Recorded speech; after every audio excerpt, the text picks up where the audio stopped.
Hey guys, welcome back to my YouTube channel. This is Neha. आज की इस video में हम बात करने वाले हैं एक ऐसी प्रॉब्लम के बारे में जो मुझे लगता है हर मदर ने फेस की होगी जब उन्होंने कंसीव किया होगा। टाइटल देख के आपको समझ में आ गया होगा, मैं बात कर रही हूँ कफ एंड कोल्ड की। How to treat cough and cold during your pregnancy. Cough and cold एक बहुत ही कॉमन प्रॉब्लम है और मुझे लगता है कि जब हमें कफ एंड कोल्ड होता है तो हम ईज़िली डॉक्टर के पास जाते हैं, मेडिसिन लेते हैं और अपना रेस्ट करते हैं और 1 से 2 हफ्ते में हमारा जो कफ एंड कोल्ड है वो ठीक हो जाता है। बट जब एक प्रेग्नेंट वुमेन को कफ एंड कोल्ड होता है तो उसके लिए वो थोड़ा सा टफ हो जाता है उससे डील करना, क्योंकि उस ड्यूरेशन में उसकी बॉडी में काफ़ी ज़्यादा हार्मोनल चेंजेस आ रहे होते हैं, प्लस उसकी जो इम्यूनिटी होती है वो पहले के मुताबिक थोड़ी कमज़ोर हो जाती है। तो इसलिए उसके लिए थोड़ा सा टफ हो जाता है कफ एंड कोल्ड को डील करना। आपके लिए जब आपको कफ एंड कोल्ड होता है, जब आप प्रेग्नेंट और आपको कफ एंड कोल्ड हो जाता है तो डॉक्टर भी आपको मेडिसिन के लिए मना कर देता है और बोलता है कि आप इसको होम रेमेडीज़ के साथ ट्रीट कीजिए, क्योंकि जो मेडिसिन है वो आपकी बेबी के लिए हार्मफुल होती है। सो मैंने कुछ होम रेमेडीज़ यूज़ की थी व्हेन आई वाज प्रेग्नेंट, तो मैं आपके साथ वो शेयर करूँगी। होपफुली वो आपके लिए भी हेल्पफुल हो, क्योंकि उन्होंने मुझे बहुत हेल्प करा था थ्रू आउट माई प्रेगनेंसी। तो चलिए शुरुआत करते हैं। Take proper sleep. आप जितना ज़्यादा सोएंगे उतना ज़्यादा जो आपकी बॉडी है उसको स्ट्रेंथ मिलेगी इन्फेक्शन से लड़ने के लिए। मैं ये तो नहीं कहती जहाँ पे आपका कोल्ड 10 to 14 डेज़ लेता है ख़त्म होने के लिए वो 1 हफ्ते में ख़त्म हो जाएगा या 3 से 4 दिन में ख़त्म हो जाएगा। उसका जो स्पैन है वो उतना ही रहता है। कोल्ड को नेचुरली ठीक होने में 1 to 2 वीक्स लगते हैं, तो वो उतना ही टाइम लेगा। लेकिन अगर आप अच्छा नींद लेंगी, प्रॉपर स्लीप लेंगी, एक तो आप स्ट्रेस को दूर करेंगी, प्लस आपकी बॉडी को स्ट्रेंथ मिलेगी जिससे आप इन्फेक्शन से फाइट कर सकें। Try to include vitamin C in your meal. आप इस चीज़ का ध्यान रखें, जब आपको कफ एंड कोल्ड है तो आप अपनी मील्स को स्किप ना करें। आप एक छोटी छोटी ड्यूरेशन पे अपनी मील्स ले सकती हैं और ट्राई कीजिए कि आप उसमें विटामिन सी को इंक्लूड करें, which is orange, strawberry, raspberry, kiwi, lemon. अगर आपको कफ एंड कोल्ड नहीं है तो भी आप ट्राई कीजिए कि जो आपकी मील है आप उसमें विटामिन सी इंक्लूड कीजिए, क्योंकि जो विटामिन सी है वो आपकी इम्यूनिटी को बूस्ट करता है और इस ड्यूरेशन में आपकी जो इम्यूनिटी है वो काफ़ी ज़्यादा लो हो जाती है। आप सूप ट्राई कर सकते हैं। अगर आप वेजिटेरियन हैं तो आप मिक्स वेजिटेबल सूप ट्राई कर सकते हैं। अगर आप नॉन वेजिटेरियन हैं तो आप चिकन सूप ट्राई कर सकते हैं। सूप इतना ज़्यादा गर्म होता है कि अगर आपको ब्रीदिंग प्रॉब्लम हो रही है, आपको काफ़ी ज़्यादा म्यूकस जम गया है, तो वो क्या करेगा, उस म्यूकस को ब्रेक डाउन करने में हेल्प करता है।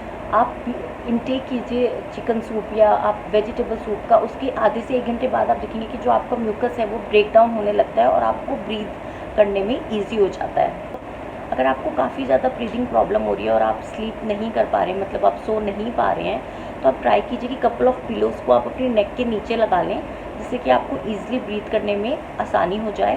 प्लस अगर आपको ऐसा लगता है कि आपको पिलोज़ लगा के भी सही नहीं लग रहा है तो आप सलाइन वाटर यूज़ कर सकते हैं। आप डॉक्टर से कंफर्म कर सकते हैं और उसके बाद जाके आप सलाइन वाटर यूज़ कर सकते हैं। They are totally unmedicated, they are totally drug free, तो ये आपके और आपके बेबी के लिए बिल्कुल सेफ़ होते हैं। आप कोई मेडिसिन यूज़ नहीं कर सकते, लेकिन आप सलाइन वाटर यूज़ कर सकते हैं। अगर आपको कुछ भी डाउट होता है तो आप डॉक्टर से कंफर्म कर सकते हैं कि आपको ब्रीदिंग प्रॉब्लम हो रही है या आप प्रॉपर नींद नहीं ले पा रही हैं, तो वो आपको एक सलाइन वाटर सजेस्ट कर देंगे।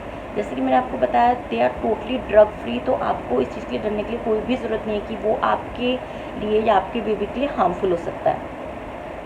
रात में जब आप सोते हैं तो आप हल्दी वाला दूध लीजिए। मैं तो जब मुझे ये प्रॉब्लम होती थी तो मैं हल्दी वाला दूध लेती थी। उससे क्या होता था कि जो कफ़ होता है, जो जमा हुआ कफ़ होता है, वो भी निकल जाता है, ईज़िली आप ब्रीथ कर सकते हैं। प्लस हल्दी वाला दूध जो है, आपको स्ट्रेस होता है या आपको डिप्रेशन होता है उसको रिड्यूस करता है। प्लस जो आपके मूड स्विंग्स होते हैं प्रेगनेंसी में, आपको पता है कि काफ़ी ज़्यादा मूड स्विंग्स होते हैं, उससे भी वो डील करता है। मतलब हल्दी के बहुत सारे फ़ायदे होते हैं। कफ एंड कोल्ड में भी नहीं, नॉर्मली भी आप 1 हफ्ता 2 हफ्ता छोड़ के आप हल्दी वाला दूध ले सकते हैं, क्योंकि आपके स्ट्रेस के साथ डील करता है वो, और आपके जो मूड स्विंग्स हैं उनके साथ डील करता है। प्लस जो आपका टर्मरिक होता है वो एक एंटी फंगल प्रॉपर्टीज़ होती हैं उसमें, जो आपके इन्फेक्शन से लड़ता है और आपकी इम्यूनिटी को साइमल्टेनियसली इंक्रीज़ करता है। आप जिंजर हनी टी ले सकते हैं। ये तो यार आपको पता है कि अगर आप नॉर्मल भी, अगर आप प्रेग्नेंट भी नहीं हैं तो भी हम कफ एंड कोल्ड को ट्रीट करने के लिए जिंजर हनी टी लेते हैं। बट अगर आप प्रेग्नेंट हैं तो आप, क्योंकि आप टोटली डिपेंड होते हैं होम रेमेडीज़ पे, तो ginger Honey T is the best option अगर आपको कफ एंड कोल्ड है तो। जो जिंजर होता है, जो आपका अदरक होता है, उसमें एंटी बैक्टीरियल प्रॉपर्टीज़ होती हैं, तो अगर आपका गला सॉर थ्रोट है उससे वो फाइट करता है, उस इन्फेक्शन से वो फाइट करता है जिंजर आपका। तो आप दिन में 1 से 2 बार जिंजर टी ले सकते हैं, या फिर सोते टाइम अगर आप हल्दी वाला दूध नहीं लेना चाहते हैं तो आप सोते टाइम उसको पी लें और फ़ैन बंद कर दें 1 से 1.5 घंटे के लिए, आपको काफ़ी ज़्यादा इम्प्रूवमेंट लगेगी अपनी कंडीशन में।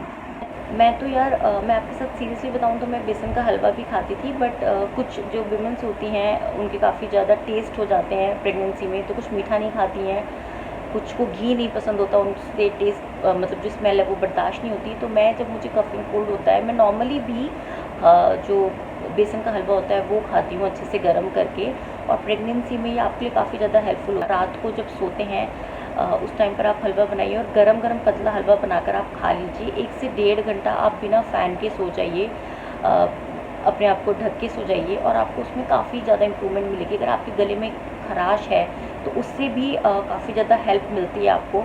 मैंने बेसन का हलवा, जिंजर टी, ये काफ़ी ज़्यादा इंटेक करा था अपनी प्रेगनेंसी में, और मुझे काफ़ी हेल्प भी मिली है उन चीज़ों से। होपफुली आपके लिए भी हेल्पफुल हो। अब बात करते हैं कि आपको डॉक्टर को कब दिखाना है जाके।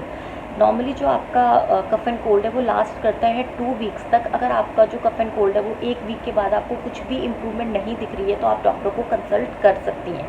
प्लस जो आपका फ़ीवर है, क्योंकि इसमें माइल्ड फ़ीवर भी आता है, अगर आपको फ़ीवर जो है वो अबव 101 फ़ारेनहाइट चला गया है तो आपको डॉक्टर को कंसल्ट करना है। नॉर्मली आपका जो फ़ीवर है वो 101 से कम रहता है, अगर उससे ज़्यादा जाता है तो आप डॉक्टर को कंसल्ट कर सकती हैं। बिना डॉक्टर के आप कोई भी मेडिसिन अपने से बिल्कुल मत लीजिए, क्योंकि वो आपके बेबी के लिए हार्मफुल हो सकती है। सो गाइस, इस वीडियो को मैं करती हूँ यहीं पे ख़त्म। अगर आपको मेरी वीडियो अच्छी लगी हो तो प्लीज़ लाइक कीजिएगा, शेयर कीजिए। मिलती हूँ आपसे नेक्स्ट वीडियो में। Till then bye.